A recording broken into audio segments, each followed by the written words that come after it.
నేటి దైవ వాక్కు ఫిలిప్పీలకు రాసిన పత్రిక 4వ అధ్యాయము 13వ వచనం.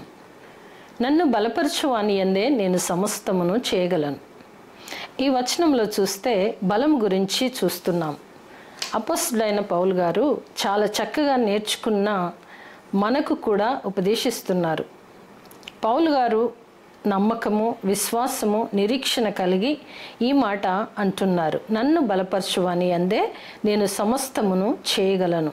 చాలా నమ్మక విశ్వాసాలతో కూడిన మాట ఇది. మనము కూడా నేర్చుకోవచ్చు కూడా.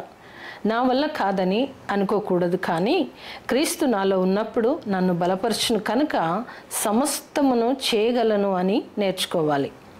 2వ కొరింథీ పత్రిక 12:10లో నేనెప్పుడు బలహీనుడనో అప్పుడే బలవంతుడను. కనుక క్రీస్తు నిమిత్తము నాకు కలిగిన బలహీనతల్లోనూ, ఇబ్బందుల్లోనూ, హింసల్లోనూ, ఉపద్రవములోనూ నేను సంతోషించుచున్నాను అంటున్నారు పౌలు గారు. పౌలు గారి జీవితము, పరిచర్య అంతా కూడా క్రీస్తు కోసమే. తన కోసం కాక క్రీస్తు కోసమే తన బల ప్రభావాలు తనలో నిలిచి ఉండాలని కోరుతున్నాడు.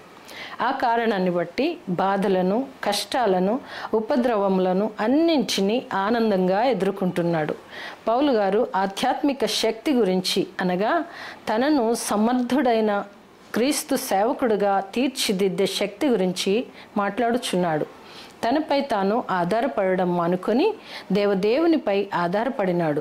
మరి విశేషముగా మనము విశ్వాసులము పౌలు గారి వలె ధైర్యంగా ఇలా చెప్దాం, నన్ను బలపరచు అని అందే నేను సమస్తమును చేయగలను. అట్టి భాగ్యము దేవాతి దేవుడు మనకును కలుగచేయునుగాక. ఆమేన్.